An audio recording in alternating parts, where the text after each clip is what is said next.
अगर वहां से जेवरात मिल जाते तो किसी भी बहाने से निकाल आना और थोड़े दिन के बाद पेपर भेज देना। अम्मी, इस रिश्ते को जोड़े रखने का एक और मकसद भी है। थोड़ा मुश्किल है अगर मैं कोशिश में लगा हुआ हूँ। क्या?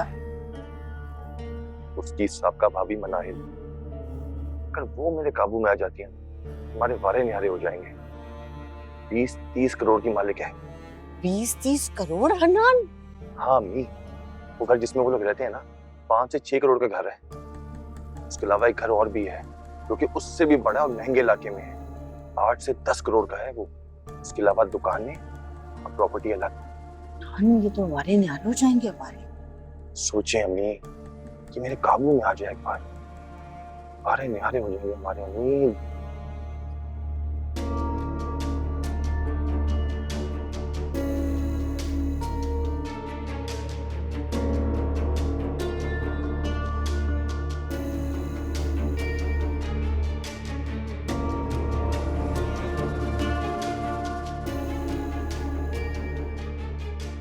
जी जी, मैं आपसे कह रहा हूं ना कि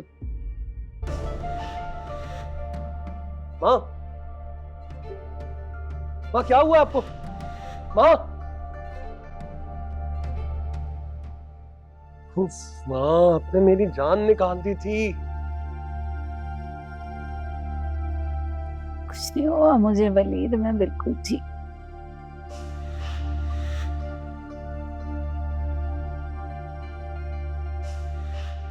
आपने तो मुझे डरा ही दिया। आप आखिर यहाँ आकर बैठी क्यों? तुम फिक्र ना करो, तुम्हारी शादी से पहले तो मैं छोड़कर नहीं जाऊंगी। माँ फिर वही बातें शुरू कर दी आप। मौत तो एक हकीकत है बेटा, एक ना एक दिन जरूर आनी है, उसके लिए तैयार रहना चाहिए ना। जी ठीक कह रही हैं आप। तो फिर तो मौत मुझे भी आ सकती है ना। वलीद,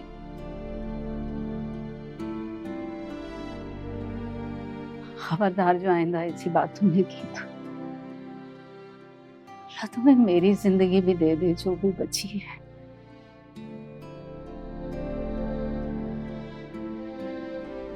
मेरी जिंदगी आपके दम से है माँ। आप हैं तो मैं हूं।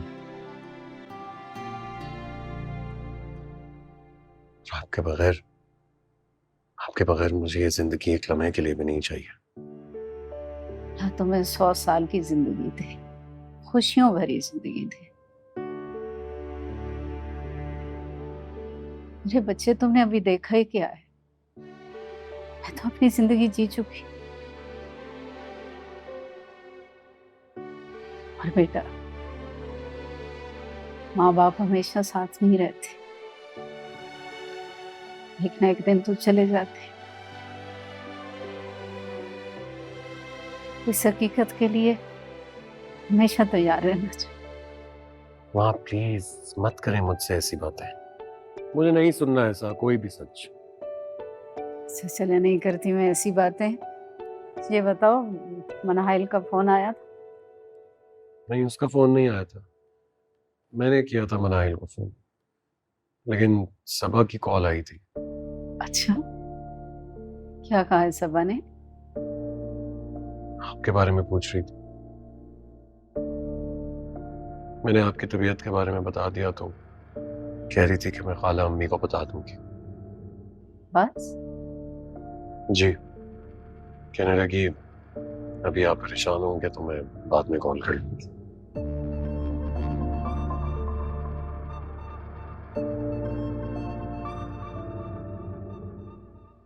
और मनाहिल वो क्या कह रही थी?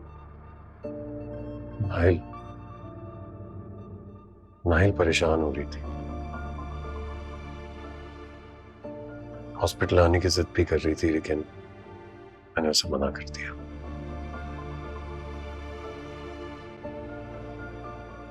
खैर चलिए, आइए आप अपने रूम में जाइए और आराम से बैठ।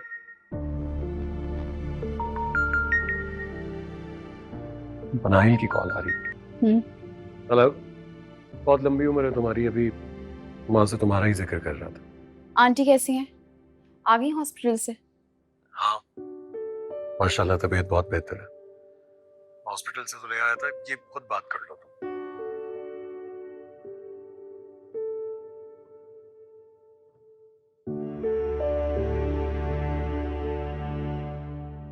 कैसी हो बेटा? मैं बिल्कुल ठीक हूँ, मगर आपकी तरफ से फिक्रमंद हूँ। आज तक तो आपकी तबीयत बिल्कुल ठीक थी। हाँ बेटा, बस अचानक सुबह तबीयत बिगड़ गई। दवा वगैरह तो ली थी ना आपने? हाँ बेटा, सुबह नाश्ते के बाद सारी दवाएं ले ली थी, फिर भी तबीयत खराब हो गई।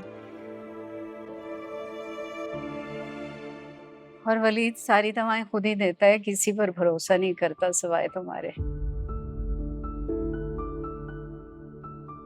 तुम होती तो तुम दे देती।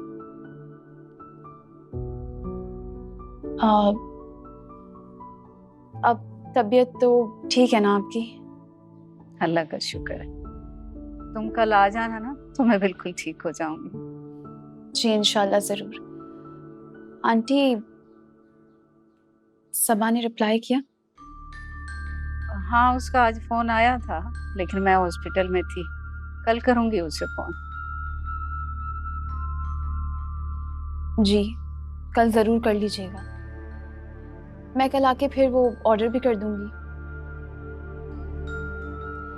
अच्छा है ना, जितनी जल्दी हो उतना बेहतर है। वैसे भी हमारे पास टाइम बहुत कम है। हाँ बेटा, मुझे अंदाजा है। कल मैं पूछ लूंगी उससे। और तुम बताओ, तुम्हारे घर में सब खैरियत है? जी सब खैरियत है। फिर इंशाल्लाह कल मुलाकात होती है। हाँ, खुदा हाफिज। इंशाल्लाह। हाफिज।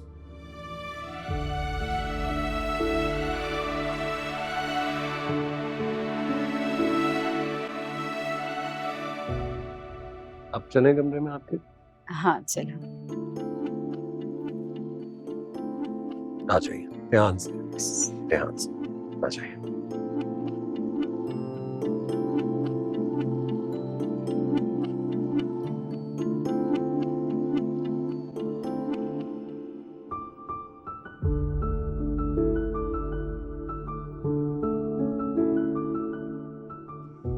बेटा, बहुत ढारिस मिलती है मुझे तुमसे।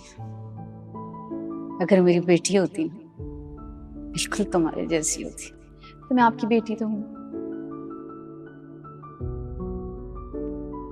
अगर माँ समझती हो ना, तो मेरे सवाल का सच सच जवाब दो। पूछें।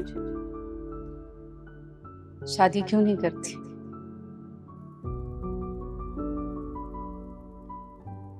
की तो थी। मैं उसे शादी नहीं मानती। देखो बेटा, तुम्हारे सामने पूरी उम्र पड़ी है।